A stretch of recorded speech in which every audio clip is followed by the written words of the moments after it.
ஸ்ரீ குருபியோ நமஹ. இந்த 3 நாள் காரியக்கிரமங்களில் காலேஜில் இருக்கக்கூடிய ப்ரோக்ராம்ஸ் என்னென்ன கோர்சஸ் இங்கே காலேஜ் மூலமாக நடத்துகிறா அப்படிங்கிறத எல்லா பாடசாலை மாணவர்களுக்கும் தெரிவிக்கணும்னு சொல்லி அடியனை ஆக்ஞாபிச்சிருக்கா. இதே ஒரு பெரிய பாக்கியமாக நினச்சிட்டுருக்கேன். அடியனை அத்தியனம் பண்ணி பாடசாலையில் கிரமாந்தம் படிச்சுட்டு வந்தவன் தான். காலேஜில் என்னென்ன கோர்சஸ் இருக்குதுன்னு சொல்கிறதுக்கு முன்னாடி ஒரு 2 வார்த்தை ஞாபகப்படுத்திக்கணும்னு நினைக்கிறேன். நமக்கு இந்த சாஸ்திரங்கள், வேதாங்கங்களாக இருக்கக்கூடிய சாஸ்திரங்கள், உபாங்கங்களாக இருக்கக்கூடிய சாஸ்திரங்கள் எல்லாமே ஏதோ ஒரு ரிஷி பரம்பரையாக பெரியவாள்லாம் நம்ம வரைக்கும் காப்பாற்றி கொடுத்துருக்கா அப்படிங்கிறத கார்த்தாலேருந்து பெரியவாள்லாம் சொன்னான். பிரின்சிபால் அவர்களும் சொல்லும் பொழுது இந்த விஷயத்தை ஒன்று சொன்னார். நம்ம கிணற்று தவளைகளாக நமக்கு தெரிஞ்ச ஏரியாஸ், நமக்கு தெரிஞ்ச விஷயங்களுக்குள்ளேயே மட்டும் இல்லாமல் நம்மளுடைய புத்தி விகாசத்துக்கு மேலும் பல முயற்சி பண்ணணும். இந்த காலேஜுங்கிறது எட்டாக்கனியாக ஒரு அபிப்பிராயம் இருக்குது, அதெல்லாம் நம்ம இல்லை. யார் வேதமோ ஆகமோ அத்தியனம் பண்ணாலும் இந்த காலேஜில் மேற்கொண்டு கல்வியை தொடர்வதற்கு நல்ல வாய்ப்புகள் இருக்குங்கிறத தெரிவித்தார். அதே மாதிரி இன்னும் சில விஷயங்களும் தெரிவித்தார். வேதமோ ஆகமமோ அத்தியனம் பண்ணவாளுக்கு வேதம் ஆகமம் சார்ந்த துறைகளில் மட்டும்தான் மலர்ச்சிங்கிறது இல்லை. உதாரணத்துக்கு இவாள்லாம் சொல்லி காமிச்சார். அப்போது ஃப்ரெஞ்சு யூனிவர்சிட்டியில் இருக்கக்கூடிய சத்யநாராயணாச்சாரியோ சிவகுஹன் அவர்களையோ இவாள்லாம் சொல்லி காமிச்சார். அதையும் நம்ம ஞாபகப்படுத்திக்கணும்னு நான் நினைக்கிறேன். அதை தவிரவும் ஒன்று ஞாபகம் வச்சுக்கணும்னு நினைக்கிறேன். நம்ம துறையிலேயே நம்ம மேற்கொண்டு தொடர்வதாக இருந்தாலும், அதாவது அத்தியனம் பண்ணவா வேதத்தில் வேதம் சார்ந்த ஸ்ரௌதம் முதலியவைகள், இல்லை ஸ்மார்த்த பிரயோகங்கள், ஆகமம் படித்தவா இந்த சிவார்ச்சனம் போன்ற விஷயங்கள்லேயே தொடர்வதாக இருந்தாலும் கூட மேற்கொண்டு சாஸ்திராத்தியனம் அந்தந்த துறைக்கே ஒரு பெரிய உபகாரத்தை பண்ணுறதுங்கிறத கொஞ்சம் வருஷங்களாக அடியன் கவனிச்சுட்டு வரேன். அதாவது ஒரு பிராமணிக்கதா, நம்ம படிக்கிற வித்தியிலேயே ஒரு ஸ்மார்த்த பிரயோக புஸ்தகம் பார்க்குறோம். அந்த பிரயோக புஸ்தகம் பார்க்கும்பொழுது அதை சரியாக புரிஞ்சுக்கிறதுக்கு நமக்கு எல்லா சாஸ்திரமும் தேவைப்படுறது. சப்தம் சரியாக இருக்கான்னு தெரிஞ்சுக்கிறதுக்கு பதசாஸ்திரம், வியாக்கரணம் தேவைப்படுறது. அதை யுக்தியை வச்சு அப்ளை பண்ணி இது சரியாக தான் இருக்கணுமாங்கிறத அனுமானம் பண்ணுறதுக்கு நமக்கு நியாயசாஸ்திரம் உதவலாம். இந்த வாக்கிய தாத்பரியத்தை இதுதான் சொல்ல வராரா ரிஷி அப்படிங்கிறத புரிஞ்சுக்கிறதுக்கு மீமாம்சா உதவலாம். இந்த மாதிரி நம்ம காலேஜில் 6 விபாகங்கள், டிபார்ட்மெண்ட்ஸ்னு சொல்கிறோம் இல்லையா, 6 விபாகங்கள் இருக்குது. மீமாம்சா, வேதாந்தம், வியாக்கரணம், நியாயம், சாகித்யம், ஜோதிஷம் அப்படின்னு 6 விபாகங்கள் இருக்குது. இந்த 6 விபாகங்களை கொண்டு இந்த காலேஜ் பிரதானமாக இயங்கிறது. கூடிய சீக்கிரம் சைவாகமங்கிற விபாகமும் வரப்போகிறதாக சொல்லியிருக்காங்க. ஸோ இதில்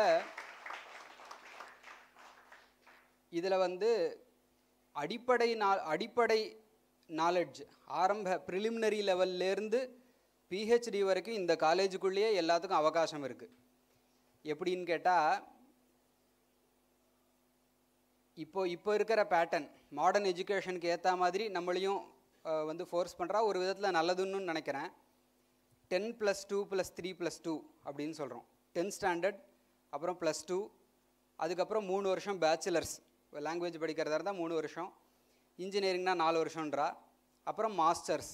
இப்படி 10+2 +3 +2ங்கிற பேட்டர்னில் இருந்தது. அதில் இந்த காலம் நமக்கு பொற்காலமாக இருக்குது. ஏன்னு சொன்னால், முன்னாடிலாம் சிரோமணின்னு சொன்னால் 5 வருஷம் படிச்சுட்டு அதுக்கப்புறமா 2 வருஷம் மாஸ்டர்ஸ் பண்ணுறதுக்கு வெளில காலேஜெலாம் போயிருக்கா. நம்மளோட பெரியவாழ்லாமும் அப்படி இருக்கா. அந்த மாதிரி வெளி காலேஜில் போய் சிரோமணி, ஏன்னா சிரோமணிங்கிற டைட்டில் ஒன்று, மாஸ்டர்ஸ் அது கிடையாதுங்கிறதுக்காக வெளி காலேஜ், பிரசிடென்சி காலேஜ் அங்கெல்லாம் போய் பண்ணியிருக்கா. ஆனால் இப்போ அப்படி இல்லை. இந்த சிரோமணியையே பேச்சுலர்ஸ் அண்ட் மாஸ்டர்ஸ்க்கு ஈக்குவலண்ட்டாக இருந்ததுங்கிறது ஒன்று.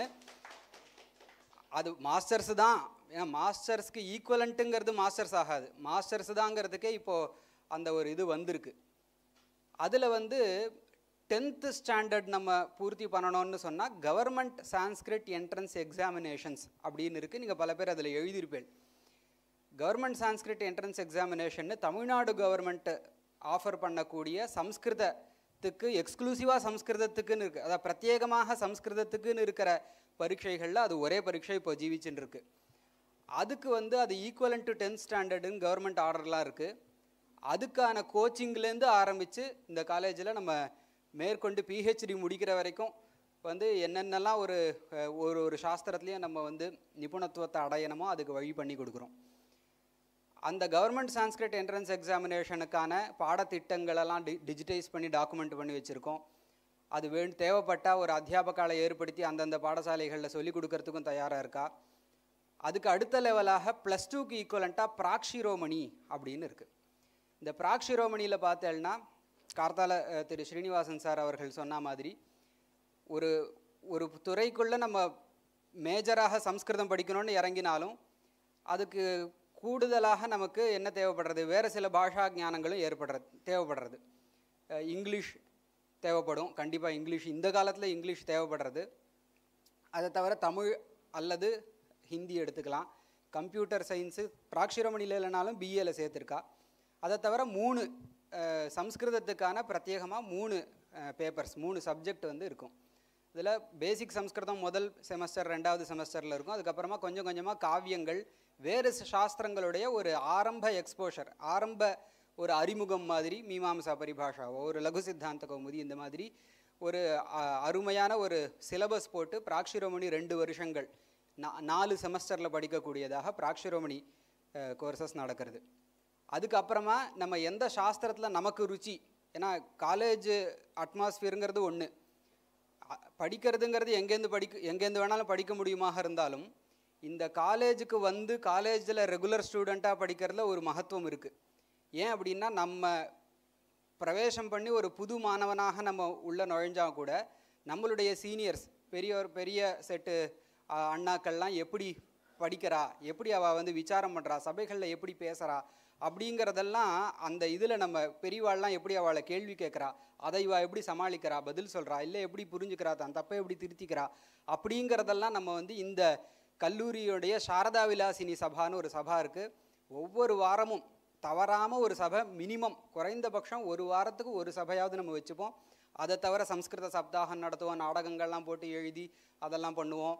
அந்த மாதிரி பல காரியக்கிரமங்கள். இப்போ இந்த காரியக்கிரமம் இருக்குது, இந்த காரியக்கிரமம் இந்த கல்லூரியில் இருக்கிறதுனால நமக்கு இப்படிப்பட்ட ஒரு தரமான காரியக்கிரமங்கள் நிகழ்ச்சிகள்லாம் நமக்கு கிடைக்கிறது. இது பிராக்ஷிரோமணியிலேருந்து நம்ம கண்களையும் காதுகளையும் தீட்டி வச்சுண்டு இப்படி கவனிச்சுண்டு வந்தோமானால் நம்ம முடியும் பொழுது நல்லாவே ஓரளவுக்கு சாஸ்திரத்தில் வித்பத்தி அப்படின்னு சொல்லுவாள். வித்பத்தினா என்னென்னா படித்த கிரந்தங்கள் மாதிரியே படிக்காத கிரந்தங்களையும் புரிந்து கொள்ளக்கூடிய யோக்கியதா அப்படின்னு ஆர்கே சார் சொல்லுவார். வித்பத்திக்கு லட்சணம் என்ன, படிதா படித கிரந்தயோகோ சமான ரீத்தியா சமன்வய யோக்கியதா அப்படின்னு அதுக்கு ஒரு லட்சணம் கொடுத்துருக்கார். படித்த புஸ்தகம் மாதிரியே படிக்காத புஸ்தகத்தையும் பார்த்தா அர்த்தம் புரிஞ்சு. அவ்யுத்பத்திக்கு என்ன லட்சணம், அதுவும் அதுதான். படித்த புஸ்தகம் ஒன்றா தான் இருக்கும், படிக்காத புஸ்தகமும் ஒன்றா தான் இருக்கும் அப்படின்னு விளையாட்டாக சொல்லுவார். இப்போ அந்த வியுத்பத்திங்கிறத நம்ம இங்கே சம்பாதிச்சுக்க முடியும். அது இந்த அட்மாஸ்பியர், ஒரு சுற்றுச்சூழல்னு சொல்லுவோம் இல்லையா, அது சின்ன வயசுலேருந்து நம்ம ஒரு இடத்துல இருந்து இந்த காலேஜோடு சேர்ந்து நம்ம வளரும்பொழுது நம்ம வளர்ந்தாலும் அந்த ஞானமும் சேர்ந்து அதில் வளர்கிறதுக்கான வாய்ப்பு இருக்குது. பிராக்ஷிரோமணி அதுக்கப்புறமா சிரோமணி சேரும் பொழுது நமக்கான சாஸ்திரத்தை நம்ம தேர்ந்தெடுத்துக்கலாம். அதில் மீமாம்சா, வேதாந்தம், நான் சொன்ன மாதிரி ஜோதிஷம், தர்க்கம், இப்படி 6 சாஸ்திரங்கள், சாகித்ய சாஸ்திரம், நியாய சாஸ்திரம்னு 6 சாஸ்திரங்களில் ஏதோ ஒரு சாஸ்திரத்தை எடுத்துட்டு நம்ம மேற்கொண்டு படிப்பை கண்டினியூ பண்ணலாம். அதில் கம்ப்யூட்டர் சயின்ஸ் எல்லாமும் இருக்குது. இந்த காலத்தில் ரொம்ப தேவைப்படுறது கம்ப்யூட்டர் சயின்ஸை. நமக்கு என்ன, நம்ம அதை வாசித்து என்ன பண்ண போகிறோன்னு அப்படி கிடையவே கிடையாது. நம்மளுடைய துறையில் நம்ம சிறந்து விளங்கணும், நம்ம துறையில் நம்ம ஒரு பிராமணிக்கனாக இருக்கணும், 4 ஜனங்களுக்கு எடுத்து சொல்லணும். நம்ம பெரியவா நமக்கு கொடுத்த ஞானத்தை நம்ம 4 பேருக்கு பரப்பணும்னு நம்ம அபிப்பிராயப்பட்டாலே நமக்கு என்ன தேவைப்படுறது, இந்த கம்ப்யூட்டர் நாலேஜெலாம் ரொம்பவே தேவைப்படுறது. அது காலத்தினுடைய கட்டாயம். முன்னாடி காலம் மாதிரி இல்லைங்கிறதுனால கம்ப்யூட்டர்லாமும் இங்கே வந்தால் கற்றுக்கலாம், சாஃப்ட் ஸ்கில் இருக்குது. அதுக்கப்புறமா அதே சாஸ்திரத்தில் மேற்கொண்டு மாஸ்டர்ஸ் படிக்கலாம். 2 வருஷம் எம்ஏ, பிஏல 6 செமஸ்டர் 3 வருஷங்கள் அதை படிக்கணும். அதுக்கப்புறம் எம்ஏ ப்ரோக்ராமில் 2 வருஷம் 4 செமஸ்டரை கொண்டு படிக்கணும். அதில் ஜென்ரல் சப்ஜெக்ட்ஸ் இருக்குது, ஹிஸ்ட்ரி ஆஃப் சான்ஸ்கிரிட் லிட்ரேச்சர், போக்குவரத்து. நம்மளுடைய சாஸ்திரங்களே ப்ரௌட கிரந்தங்கள், இது வந்து எப்படின்னா வரிசையாக கீழ் கிரந்தங்கள்லேருந்து கொஞ்சமாக போய் ஒரு மீமாம்சன்னு சொன்னால் ஒரு 12 அத்தியாயங்கள் அதில் படித்து முடிக்கிற மாதிரி. அந்த மாதிரி தர்க்க சாஸ்திரத்தை நம்ம எடுத்துட்டோம்னா தர்க்க சங்கிரகத்துலேருந்து ஆரம்பித்து முக்தாவளி, தீனகரி அப்படின்னு கிரமேண மேற்கிரந்தங்கள் வரைக்கும் இப்படி முன்னேறதுக்கான அத்வேதாந்தம்னு சொன்னால் அத்வைத வேதாந்தம் இங்கே காலேஜில் இருக்குது. இப்படி முன்னேறி அத்வைத சித்தி வரைக்கும் அப்படியாக படிக்கக்கூடிய ஒரு வாய்ப்பானது இங்கே இருக்குது.